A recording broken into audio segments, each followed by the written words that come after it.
1922년 잊혀졌던 고대 이집트의 파라오 투탕카멘이 드디어 베일을 벗습니다. 곧이어 무덤 속에서 마주한 신비롭고도 눈부신 유산들, 영원한 삶을 꿈꾸며 미지의 세계로 떠나는 위대한 여정이 지금 시작됩니다.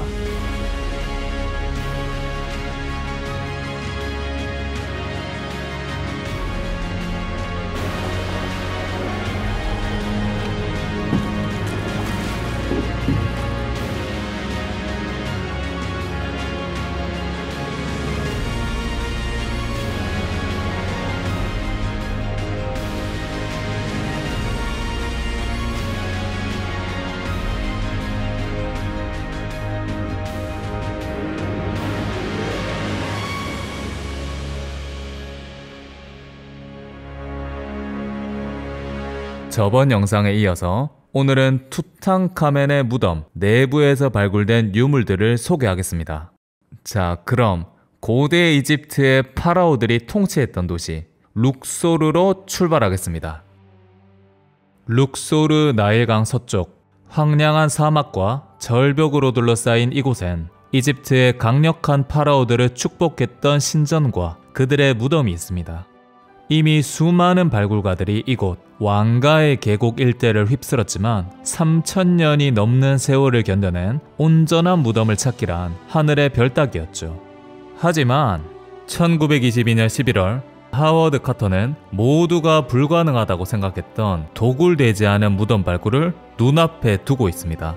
자, 하지만 그 발굴의 기쁨을 함께 나눌 사람이 있죠.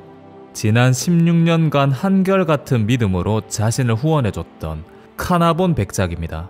몸이 안 좋았던 카나본은 영국에 있었는데요. 도굴되지 않은 무덤을 발굴했다는 카터의 전보를 받고는 딸 이블린과 함께 한달음에 룩소르에 도착합니다. 그리고 하워드 카터와 카터의 조수이자 엔지니어였던 콜랜더와 함께 무덤 밑으로 나 있는 통로 끝 두 번째 문 앞에 도착합니다. 문 너머에는 방안을 가득 채우고 있는 황금빛 찬란한 유물들의 향연이 펼쳐졌으며 이 낯선 광경을 마주한 카토와 일행들은 마치 다른 세상에 온 것 같은 경이로운 체험을 하게 됩니다. 먼저 맞은편에는 3개의 거대한 침대가 있었고 위아래로 이집트에서 가장 빼어난 유물들이 가득 쌓여 있었습니다. 이 알록달록한 색깔의 상자들과 의자들, 또 지팡이와 수레 부품들과 대리석 화병도 있었죠. 우선은 침대부터 살펴보자면 각각 나무에다가 금을 입혀서 만들었고요. 사자, 소, 그리고 하마의 형상을 하고 있습니다. 정확히 어떤 용도로 사용되었는지는 모르겠지만 동물들은 중요한 상징을 가지고 있는데요. 첫 번째 침대는 사자입니다.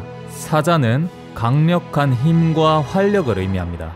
이집트의 파라오가 사자와 함께 적을 무찌르는 모습을 신전에서 찾아볼 수 있고 가구나 의자, 다리 장식을 사자 형상으로 만드는 경우가 있는데 이것은 이집트를 수호하는 왕의 권위를 잘 나타내는 예시라고 볼 수 있겠습니다. 또 이집트에서 가장 유명한 사자의 이름은 스핑크스죠. 두 번째 침대는 소입니다. 소. 고대 이집트 신화에서 태양을 낳은 하늘신으로 알려져 있고 뿔 사이에 태양을 상징하는 원반까지 얹고 있습니다. 매일 아침 태양이 떠올라서 이동했다가 지는 반복적인 순환, 즉 부활을 의미합니다. 침대 표면의 장식은 별이 빛나는 밤하늘을 나타내고 소의 눈은 이집트의 하늘신 호루스의 눈 웨자트입니다. 이집트 신화에서 호루스는 위기에 빠진 이집트를 구한 영웅이자 왕권의 수호신인데요. 호루스의 눈은 각각 태양과 달을 상징하는데 이는 마찬가지 보호와 부활을 의미합니다. 자, 세 번째 침대가 제일 재밌게 생겼습니다. 머리는 하마, 다리는 사자, 몸은 악어입니다. 암무트라는 다행히 고대 이집트 저승에 사는 존재입니다. 고대 이집트인들이 4, 5세계로 가기 위해선 수많은 난관을 거치고 마지막에는 심판까지 받아야 됩니다. 자신의 심장과 이집트의 규범을 나타내는 깃털과 무게를 재는데 그 균형을 이루어야지만 축복을 받아 영생을 얻었습니다. 고대 이집트인들은 심장이 진실된 영혼이라고 생각했습니다. 만약 살아생전에 죄를 많이 지었다면 심장의 무게가 무거워져서 그 균형이 깨지게 됩니다. 이 순간 암무트는 그 죄인의 심장을 먹어치우고 그 자는 영원히 죽게 됩니다. 암무트가 이런 무시무시한 생김새인 이유는 이 심장을 먹어치우는 역할이기 때문입니다. 이러한 동물 침대는 투탕카멘의 장례식 때 쓰이지 않았을까 추측해 봅니다.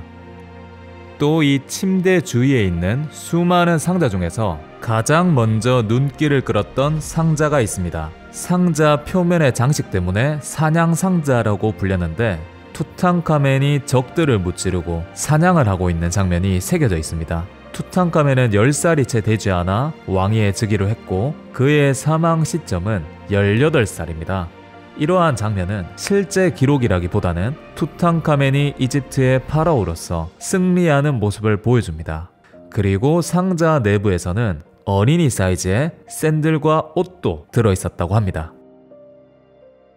자, 그럼 여기서 가장 근사한 것을 소개하겠습니다. 바로 의자입니다. 사실 이 방에서는 침대도 그렇지만 의자도 참 많아. 근데 또 용도가 다 달라. 접이식 의자, 피크닉용 의자, 낚시용 의자, 안방 의자 다양합니다. 하지만 그 중에서도 이 의자는 투탕카멘의 무덤을 떠나서 이집트에서 손에 꼽는 작품이라고 생각합니다. 이유를 설명해 드릴게요. 일단 금과 은이 엄청 많이 들어갔습니다. 의자 등받침이 참 인상적입니다. 투탕카멘과 부인 안케세나멘이 서로를 다정하게 마주보고 있습니다. 이런 표현은 흔치 않은데요.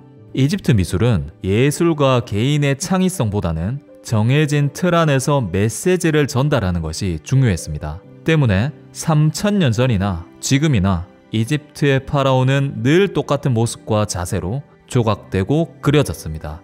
하지만 투탕카멘의 아버지 아케나톤은 이집트 정통의 수많은 신들을 믿지 않고 아톤이라는 태양신만을 믿었던 독특한 통치를 합니다. 또 이집트 기존의 딱딱한 표현 방식을 벗어나 자신의 조각상과 가족의 모습을 사실적으로 또 가정적으로 표현했습니다. 그리고 룩소르를 떠나 아톤 신의 도시 아케트 아톤으로 수도까지 옮기게 되죠. 오늘날 이 지역은 아마르나 지역이라고 부르고 아케나톤으로부터 시작된 이 통치 기간을 아마르나 시대라고 합니다. 그래서 아케나톤의 후계자 투탕카멘도 그 영향을 받은 게 분명하고 무덤에서 발굴된 유물들 중 일부는 아마르나 미술의 영향을 받았는데 이 의자가 대표적입니다. 안케세나멘은 투탕카멘의 몸에 향기로운 향유를 발라주고 있으며 두 사람 다 아마로 만든 주름이 잡힌 옷을 입고 있고 또 머리에는 최신 유행하는 가발도 쓰고 있습니다. 목과 가슴을 덮는 화려한 목걸이, 또 두 사람이 쓰고 있는 화려한 왕관 또한 그들의 신분을 아주 잘 나타내고 있습니다. 단순히 채색을 한 것이 아니라 금과 은, 유리와 보석을 이용해서 입체적으로 만든 이 의자는 당시 이집트 장인들의 뛰어난 예술성을 감상할 수 있는 걸작입니다.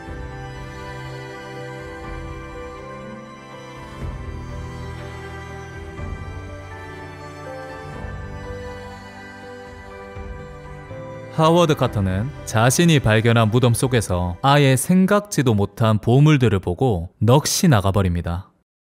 근데 잠깐만, 이곳이 무덤이라면 무덤에 주인이 잠들어 있을 관이 있어야 되는데 관이 보이지 않았습니다. 그제서야 방 한쪽에 마치 보초를 서고 있는 경비병처럼 보이는 왕의 조각상 2개가 눈에 들어옵니다. 그리고 그 사이에 밀봉된 또 다른 출입구가 있는 것을 발견합니다. 즉 카터의 일행들은 무덤의 입구에 있었던 겁니다. 여기서 끝이 아닙니다. 암무트 침대 밑을 살펴보다 또 하나의 작은 방을 발견합니다. 이 방은 입구가 뚫려 있었고 물건들도 어질러져 있었습니다. 사실 첫 번째 방에서도 어질러진 물건들이 많았는데 아마도 도굴꾼들이 무덤에 침입을 했으나 곧 발각이 되었고 무덤 관리인들이 서둘러서 정리를 하려다 이런 모습으로 방치가 된 것 같습니다. 이곳이 진정 무덤의 입구라면 필시 저 문 너머에는 투탕카멘과 더 엄청난 보물들이 있을 겁니다. 하워드 카터는 고민에 빠집니다. 이 모든 것을 안전하고 체계적으로 발굴하려면 엄청난 시간과 노력을 들여야 했고 혼자서 감당할 수 있는 사건이 아니었습니다. 이 유물들은 그냥 단순히 집어서 박물관에 바로 전시를 하는 게 아닙니다. 3000년이 넘는 유물들은 이미 너무 낡고 약해져서 스치기만 해도 부서질 위험이 있었습니다. 우선 유물들의 위치를 기록하고 사진을 찍어놔야 하고 그 유물의 크기를 잰 다음에 다양한 각도에서 다시 스케치, 또 유물을 빼내기 전 전문가의 검사를 거친 뒤 만약 유물이 부서질 우려가 있는 경우 그 자리에서 보존 작업까지 해야 됩니다. 그리고 반출된 유물은 연구실에 가서 조사를 거친 다음 안전한 곳으로 이동하게 될 것입니다. 이 모든 것을 해내려면 전문적인 발굴팀이 필요했습니다. 하워드 카터는 자신이 신뢰할 수 있는 동료들을 모집합니다. 카터의 든든한 발굴 동료 콜랜더, 또 여러 발굴 경험이 있는 뛰어난 발굴단장 아서 메이스, 카터와 마찬가지로 룩소르에서 발굴을 진행했었던 뉴욕 미술관의 사진사 해리 버튼, 이집트 정부의 화학부 장관이었던 알프레드 루카스와 이집트 상령 문자를 해독해줄 앨런 가디너 박사, 또 다양한 유물들의 도면을 그려줄 제도사들까지 투탕카멘의 무덤 발굴은 발견으로서 끝이 아니었습니다. 고대 이집트 문명의 진가를 세상에 알리기 위한 진짜 모험이 이제 시작된 겁니다.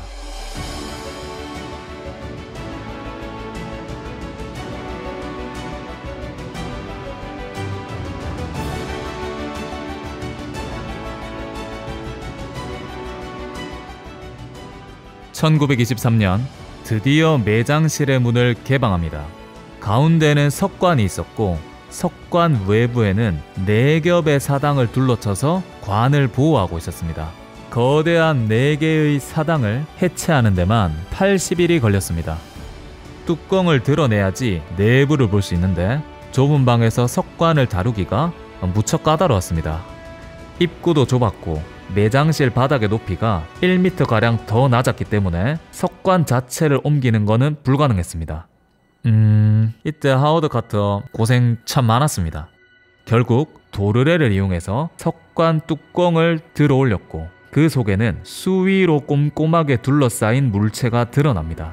그 수위를 벗겨내자 눈부신 황금빛 사람 형상의 관이 나타났습니다. 3300년 동안 영생을 누리고 있는 파라오 투탕카멘의 모습이었습니다. 하워드 카터가 그토록 꿈꾸었던 순간이 코앞까지 다가왔습니다. 그간 자신이 쏟았던 노력에 전부를 보상받고도 남을 기쁨이었습니다. 하지만 1923년 4월 5일 카터의 발굴 후원자 카나본 백작이 사망합니다. 카나본 백작은 원래도 몸이 안 좋았지만 투탕카멘의 무덤을 발굴하고 나서 몸이 더 안 좋아졌고 그가 사망한 원인은 폐렴으로 알려져 있습니다. 카나본은 어쩌면 하워드 카터의 유일한 친구였습니다.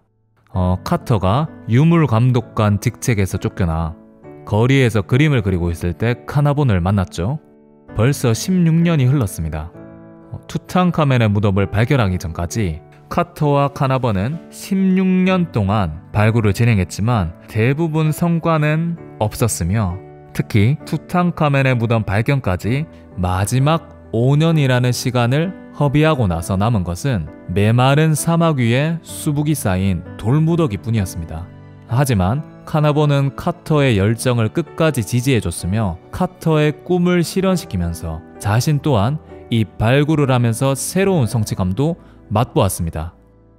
비록 사회에서의 신분은 백작과 가난한 화가로 만났지만 카터와 카나본은 서로를 가장 잘 이해하고 지지해줄 수 있는 파트너이자 형제였습니다. 그리고 하워드 카터는 슬퍼할 겨를이 없었습니다. 투탕카멘의 무덤에서 나온 유물들을 정리해야 했고 매장실에서의 발굴도 계속해서 이어나가야 했습니다. 카나본 또한 이런 카터의 모습을 원했을 겁니다. 하지만 이 든든하고 영향력 있는 후원자가 없어지자 하워드 카터를 향한 더 힘든 고난이 찾아옵니다. 사실 투탕카멘의 무덤이 발견되고 나서 전 세계는 흥분의 도가니였습니다. 이 파라오의 무덤을 보기 위해서 관광객은 물론 특종거리를 찾는 기자들까지 몰리게 됩니다. 이러한 현상은 이상한 소문이 떠돌고 발굴에 방해가 될 수 있기 때문에 카나본 백작은 자신의 권한으로 타임지라는 한 뉴스 회사에게만 취재권을 주면서 이상한 소문이 나는 것을 방지했습니다. 또 다른 나라의 유명인들이 올 때가 가장 힘들었습니다. 하워드 카터는 발굴하고 정리하기에도 바빠 죽겠는데 이 사람들까지 무덤에 들여 여행 가이드까지 해줘야 했죠. 하지만 카나본 백작이 죽은 날 참 우연스럽게도 카이로 도시가 정전이 되어버립니다. 그리고 그 다음 날 파라오의 저주라는 기사가 신문에 나게 됩니다. 카나본 백작의 죽음과 카이로 정전, 그 배후에는 투탕카멘이 있었습니다. 하워드 카터는 취재권을 얻지 못한 기자들의 시기와 질투를 받아내야 했습니다. 이제는 위대한 고고학자가 아니라 파라오의 무덤을 파괴한 도굴꾼 취급까지 받게 되죠. 하워드 카터처럼 투탕카멘을 이해하고 존중하고 있는 사람은 그 어디에도 없는데 말입니다. 또 이집트 정부에서는 하루빨리 유물들을 박물관에 전시해서 관광 수입을 늘리려는 계획을 합니다. 하지만 하워드 카터는 그런 것에 연연하지 않고 자신만의 페이스를 유지합니다. 유물 발굴은 속도보다는 정확해야 됩니다. 하지만 새로 취임한 유물관리국의 국장 피에르 라코조차 하워드 카터의 이런 꺾이지 않는 고집과 투탕카멘의 무덤을 자기 것으로 여기는 태도가 영 마음에 들지 않았습니다. 1924년 3월 하워드 카터는 투탕카멘의 무덤 출입을 영원히 금지당합니다.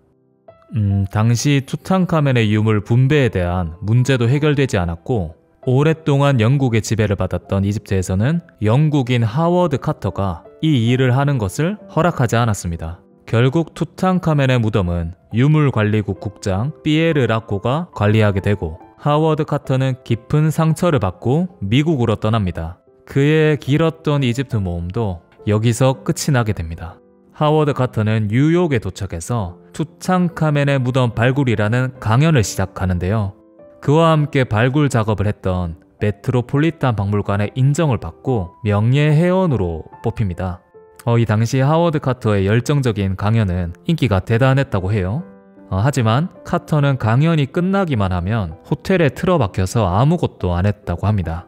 아직 매듭을 짓지 못한 투탕카멘의 무덤 발굴이 계속해서 마음에 걸렸던 거겠죠? 이 순전히 발굴을 하기가 뭐 이리도 어려운지 모르겠습니다. 그 시각 이집트에서는 투탕카멘의 무덤 발굴을 담당할 새로운 고고학자를 영입하려고 했습니다. 보수도 두둑하게 챙겨주는 조건이었습니다. 하지만 이 천금 같은 기회에도 불구하고 투탕카멘의 무덤 발굴에 지원한 고고학자가 없었다고 합니다. 이집트의 뜨거운 열기를 버티며 무덤 속에서 그 오래된 유물들을 신중하고도 완벽하게 발굴하고 보존 작업을 하는 것은 아무나 할 수 있는 일이 아닙니다. 유물관리국의 국장 피에르 라코도 하워드 카터의 능력을 인정하게 됩니다. 결국 원래 발굴 허가권을 가지고 있었던 카나본 백작의 부인과 하워드 카터에게 새로운 발굴 허가증을 보냅니다. 하지만 투탕카멘의 무덤에 있는 모든 유물에 대한 권리를 포기해야 했고 그리고 이에 관해서 어떠한 소송도 할 수 없다는 조건이었습니다. 하워드 카터와 백작의 부인은 이 조건을 받아들입니다. 하워드 카터의 손으로 발굴하는 것이 카나본 백작을 위한 것이기도 하기 때문입니다. 1925년 10월 드디어 투탕카멘의 무덤 발굴이 재개됐습니다. 다행히 투탕카멘의 관은 그대로 있었습니다. 카터의 발굴팀은 3개의 도르래로 연결된 기중기를 설치했습니다. 관과 석관 사이의 공간이 좁았기 때문에 우선 관 뚜껑을 들어 올렸습니다. 그곳엔 또 아마포로 둘러싸인 관이 나왔고 푸른색과 붉은색의 다양한 빛깔의 유리와 금박을 입힌 관이었습니다. 황금빛으로 물든 왕의 얼굴, 그리고 이마에는 상하 이집트의 상징인 독수리와 코브라가 고인을 보호하고 있었습니다. 그리고 첫 번째 관과 비교할 수 없을 정도로 아름다웠죠. 왕이 들고 있는 지팡이는 왕권을, 도리깨는 풍년을 의미합니다. 이 모습은 이집트 저승의 왕 오시리스 신의 모습이었습니다. 오시리스 신은 이집트 농경의 신이고 동생 세트에게 죽음을 당하지만 부인 이시스의 도움으로 부활을 하거든요. 그 후로는 지하 세계의 왕으로 머물며 심판을 통과한 죽은 자들에게 영원한 생명을 부여해 줬습니다. 이집트에서 죽음과 관련된 형상은 이 오시리스 신이 관 속에 매장될 때의 모습으로 표현됩니다. 하지만 여기서 끝이 아닙니다. 하워드 카터는 큰 감동을 받았고 또 한 번 형용할 수 없는 기대감에 부풀었습니다. 왜냐하면 투탕카멘의 미라는 아직도 나오지 않았거든요. 두 번째 관의 조사를 마치고 관 뚜껑을 들어 올렸습니다. 와, 여러분, 세 번째 관은 무려 금이 110kg이 들어간 순금관이었습니다. 저도 진짜로 깜짝 놀랐습니다. 카터의 발굴팀이 관을 다룰 때 굉장히 무거웠다고 언급했는데 그 이유는 바로 세 번째 관에 들어간 엄청난 금의 양 때문이었습니다. 두 번째 관과 마찬가지로 오시리스 신의 형상을 하고 있지만 온 사방이 황금빛으로 빛나서인지 한층 더 뚜렷한 이목구비를 볼 수 있습니다.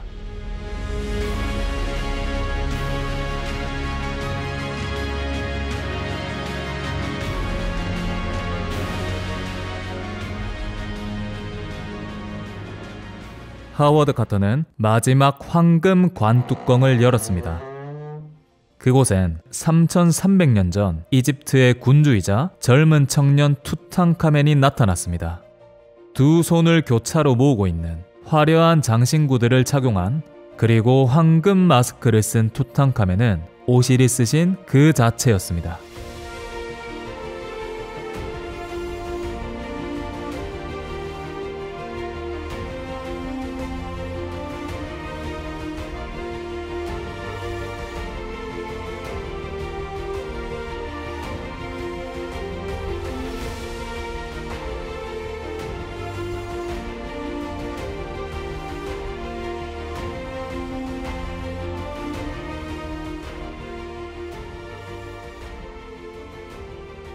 투탕카멘 무덤 발굴은 고대 이집트의 문명이 얼마나 위대했는지 알려준 사건이었고요.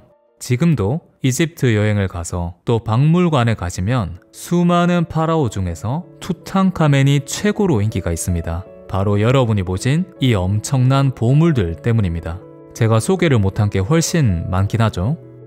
투탕카멘의 유산들은 그 생김새와 용도는 제각각이었지만 전부 투탕카멘이 행복한 영생에 들 수 있도록 축복하고 또 보호하는 목적으로 만들어졌습니다. 특히 투탕카멘의 미라에서만 약 140여 점의 화려한 장신구들과 부적이 발견됐습니다. 그런데 하워드 카터가 투탕카멘의 무덤을 발굴할 때 가장 기억에 남는 유산을 꼽았습니다.